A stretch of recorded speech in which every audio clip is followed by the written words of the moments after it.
जय भीम दोस्तों, कैसे आप लोग। मेरा नाम शुभम है और स्वागत है आपका हमारे इस बहुजन दृष्टि यूट्यूब चैनल पर। और हाँ दोस्तों, अगर आप बहन जी को मानते हो तो हमारे इस यूट्यूब चैनल को लाइक, शेयर और सब्सक्राइब करें। भीमराव अंबेडकर की, जिन्हें हम बाबा साहेब कहते हैं, ये कहानी है एक विवाद की, जिसमें जगत गुरु रामभद्राचार्य ने बाबा साहेब और बहुजन समाज पार्टी की प्रमुख मायावती पर टिप्पणी की। इस बयान ने सोशल मीडिया से लेकर सड़कों तक हलचल मचा दी। मायावती भड़क गईं और उन्होंने करारा जवाब दिया। तो चलिए इस पूरे मामले को शुरू से समझते हैं और देखते हैं कि आखिर बात क्या थी, क्यों थी और इसका समाज पर क्या असर हुआ। ये कहानी सिर्फ विवाद की नहीं, बल्कि सम्मान, संघर्ष और समानता की है। बात शुरू होती है बाबा साहेब डॉक्टर भीमराव अंबेडकर से। अगर आप भारत में रहते हैं तो आपने उनका नाम जरूर सुना होगा। वे वो शख्स थे जिन्होंने भारत का संविधान लिखा।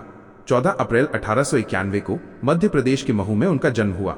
वे एक महार जाति से थे जिसे उस समय छुआछूत का सामना करना पड़ता था। सोचिए, एक बच्चा जिसे स्कूल में अलग बिठाया जाता था, पानी पीने के लिए दूसरों पर निर्भर रहना पड़ता था, क्योंकि ऊंची जाति के लोग उसे छूते तक नहीं थे। लेकिन उस बच्चे ने हार नहीं मानी। बाबा साहेब ने पढ़ाई में जी जान लगा दी। बॉम्बे यूनिवर्सिटी से स्नातक किया, फिर अमेरिका जाकर कोलंबिया यूनिवर्सिटी से अर्थशास्त्र में एमए किया। इतना ही नहीं, उन्होंने लंदन स्कूल ऑफ इकोनॉमिक्स से डॉक्टरेट की डिग्री भी ली। दोस्तों, वे भारत के पहले व्यक्ति थे जिन्होंने विदेश से कानून की इतनी ऊंची पढ़ाई की। जब वे भारत लौटे तो उन्होंने देखा कि समाज में जातिवाद की गहरी खाई है। दलितों को न मंदिर में घुसने दिया जाता था, न ही तालाब से पानी पीने दिया जाता था। बाबा साहेब ने ठान लिया कि इस अन्याय को खत्म करना है। 1927 में उन्होंने महार सत्याग्रह किया, जहां दलितों को सार्वजनिक तालाब से पानी पीने का हक दिलाया। फिर 1930 में कालाराम मंदिर प्रवेश आंदोलन चलाया ताकि दलित मंदिर में जा सकें। लेकिन उनका सबसे बड़ा काम था भारतीय संविधान। 1947 में जब भारत आजाद हुआ तो संविधान सभा बनी। बाबा साहेब को इसका चेयरमैन बनाया गया। 2 साल 11 महीने और 18 दिनों की मेहनत के बाद उन्होंने संविधान तैयार किया। ये संविधान कहता है कि भारत में हर इंसान बराबर है, चाहे वो किसी भी जाति, धर्म या लिंग का हो। अनुच्छेद 14 से 18 तक मौलिक अधिकारों की बात है जो भेदभाव को रोकते हैं। बाबा साहेब ने दलितों और पिछड़ों के लिए आरक्षण की व्यवस्था की। वे जानते थे कि सदियों का अन्याय एक दिन में नहीं मिटेगा, इसलिए शिक्षा और नौकरियों में आरक्षण दिया। 1956 में नागपुर में उन्होंने लाखों अनुयायियों के साथ बौद्ध धर्म अपनाया। उनका मानना था कि हिंदू धर्म में जातिवाद की जड़ें हैं और बौद्ध धर्म में समानता है। उनकी किताबें जैसे एनिहिलेशन ऑफ कास्ट और बुद्धा एंड हिज धम्मा आज भी लाखों लोगों को प्रेरित करती हैं। दोस्तों, बाबा साहेब सिर्फ दलितों के मसीहा नहीं थे। उन्होंने महिलाओं के लिए हिंदू कोड बिल लाया, जिसमें महिलाओं को संपत्ति और तलाक का हक मिले। वे श्रमिकों के लिए भी लड़े। 1942 में वे वायसराय की कार्यकारी परिषद में श्रम सदस्य बने। उनकी वजह से आज भारत एक लोकतांत्रिक देश है, जहां हर किसी को बराबरी का हक है। अब आते हैं उस ग्रंथ पर जिसके इर्द गिर्द ये विवाद घूम रहा है, मनुस्मृति। मनुस्मृति एक प्राचीन हिंदू ग्रंथ है जिसे मनु ने लिखा। यह हजारों साल पुराना है और समाज के नियम बताता है। इसमें वर्ण व्यवस्था की बात है, ब्राह्मण, क्षत्रिय, वैश्य और शूद्र। लेकिन इसमें शूद्रों और महिलाओं के लिए कठोर नियम है। मिसाल के तौर पर अगर कोई शूद्र वेद पढ़ ले तो उसकी जीभ काटने की सजा। महिलाओं को हमेशा पिता, पति या बेटे के अधीन रहने को कहा गया। बाबा साहेब ने इसे पढ़ा और समझा कि ये ग्रंथ जातिवाद और असमानता को बढ़ावा देता है। 1927 में महार सत्याग्रह में उन्होंने मनुस्मृति की प्रति जलाई। यह उनका प्रतीकात्मक विरोध था। वे कहते थे कि यह ग्रंथ दलितों को दबाता है। उनकी किताब रिडल्स इन हिंदुइज्म में मनुस्मृति की आलोचना है। वे कहते थे कि हिंदू ग्रंथों में विरोधाभास हैं जो समाज को बांटते हैं। कई लोग कहते हैं कि मनुस्मृति में कुछ अच्छी बातें भी हैं, जैसे नैतिकता और कर्तव्य की। लेकिन बाबा साहेब का विरोध इसके जातिवादी हिस्सों पर था। आज भी दलित समुदाय 25 दिसंबर को मनुस्मृति दहन दिवस मनाता है। ये उनके लिए एक प्रतीक है कि वे असमानता के खिलाफ हैं। अब सवाल ये है कि क्या बाबा साहेब को संस्कृत का ज्ञान था?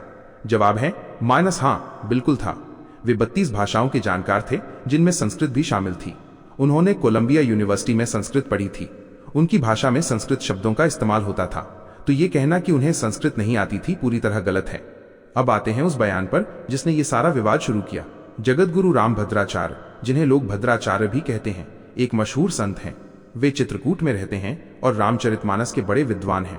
मार्च 2025 में एक इंटरव्यू में उन्होंने बाबा साहेब पर टिप्पणी की। कहा कि बाबा साहेब को संस्कृत का ज्ञान नहीं था, इसलिए उन्होंने मनुस्मृति का अपमान किया। अगर उन्हें संस्कृत आती तो वे ऐसा न करते। साथ ही उन्होंने मायावती पर निशाना साधा। कहा कि मायावती ने मनुस्मृति की आलोचना शुरू की, जबकि वे इसके बारे में कुछ नहीं जानती। ये बयान आग की तरह फैल गया। सोशल मीडिया पर लोग 2 हिस्सों में बंट गए। कुछ ने रामभद्राचार्य की तारीफ की, कहा कि वे सच बोल रहे हैं, लेकिन दलित संगठनों ने इसे बाबा साहेब का अपमान बताया। रामभद्राचार्य ने आगे कहा कि मनुस्मृति में कुछ गलत नहीं है। ये प्राचीन ग्रंथ समाज के नियम बताता है। लेकिन दोस्तों, सवाल ये है कि क्या आज के समय में उन नियमों को सही ठहराया जा सकता है जो शूद्रों और महिलाओं को दबाते हैं। रामभद्राचार्य के बयान को कई लोग जातिवादी मानते हैं। वे खुद ब्राह्मण हैं और हिंदू परंपराओं के समर्थक। बाबा साहेब ने हिंदू धर्म छोड़कर बौद्ध धर्म अपनाया था, इसलिए उनका विरोध स्वाभाविक था। लेकिन एक संत होने के नाते उन्हें ऐसा बयान देने से बचना चाहिए था। इससे समाज में तनाव बढ़ा। अब मायावती की बारी थी। मायावती, जो बहुजन समाज पार्टी की प्रमुख हैं और उत्तर प्रदेश की पूर्व मुख्यमंत्री रह चुकी हैं, बाबा साहेब की सबसे बड़ी अनुयायी हैं। उन्होंने दलितों के लिए कई काम किए। रामभद्राचार्य के बयान पर मायावती भड़क गई। उन्होंने सोशल मीडिया पर लिखा कि साधु संत बाबा साहेब के योगदान को न समझें, संविधान के बारे में सही जानकारी लें, गलत बयान देने की बजाय चुप रहें। मायावती ने कहा कि बाबा साहेब महान विद्वान थे, उनकी विद्वता पर कोई सवाल नहीं उठा सकता। उन्होंने मनुस्मृति पर भी सफाई दी, कहा कि बाबा साहेब ने इसे नहीं जलाया बल्कि इसके विचारों का विरोध किया। हालांकि इतिहासकार कहते हैं कि 1927 में मनुस्मृति जलाने की घटना हुई थी। मायावती का गुस्सा जायज है क्योंकि ये बयान अपमानजनक था। मायावती ने साधु संतों को सलाह दी कि वे जातिवादी सोच छोड़ें। बाबा साहेब के अनुयायी मनुस्मृति का विरोध इसलिए करते हैं क्योंकि ये असमानता को बढ़ावा देती है। मायावती की राजनीति बाबा साहेब के विचारों पर टिकी है। वे उत्तर प्रदेश में दलितों की सबसे बड़ी नेता है। ऐसे बयानों से उनका वोट बैंक और मजबूत होता है। लेकिन उनका स्टैंड सही है, मानव सम्मान हर किसी का होना चाहिए। ये विवाद समाज को दो हिस्सों में बांट रहा है। एक तरफ वे लोग हैं जो हिंदू परंपराओं के समर्थन में हैं, दूसरी तरफ वे जो दलित अधिकारों की लड़ाई लड़ रहे हैं। रामभद्राचार्य के बयान के बाद कई कार्यक्रम रद्द हुए। दलित संगठनों ने सड़कों पर विरोध किया। मायावती की सोशल मीडिया पोस्ट को लाखों लोगों ने लाइक किया। इससे पता चलता है कि यह मुद्दा कितना संवेदनशील है। तो दोस्तों, इस पूरे मामले से हमें क्या सीख मिलती है? पहली बात, बाबा साहेब का योगदान अटल है। उन्होंने भारत को एक ऐसा संविधान दिया जो आज भी हमें एकजुट रखता है। दूसरी बात, इतिहास को तोड़ मरोड़ कर पेश नहीं करना चाहिए। तीसरी बात, साधु संतों को भी अपनी जिम्मेदारी समझनी चाहिए। उनके शब्दों का समाज पर गहरा असर पड़ता है। और सबसे जरूरी, हमें जातिवाद से ऊपर उठना होगा। आज भी 2025 में छुआछूत के मामले सामने आते हैं। सरकार को सख्त कानून लागू करने चाहिए। शिक्षा ही इस समस्या का हल है। स्कूलों में बाबा साहेब की पूरी कहानी पढ़ाई जाए, मनुस्मृति जैसे ग्रंथों का सही अध्ययन हो। विवादों से बचने के लिए आपस में बातचीत जरूरी है। बाबा साहेब का सपना था एक ऐसा भारत जहां कोई भेदभाव न हो। आइए हम सब मिलकर उनके सपने को सच करें। वीडियो को अंत तक देखने के लिए धन्यवाद। जय भीम, जय बहुजन समाज।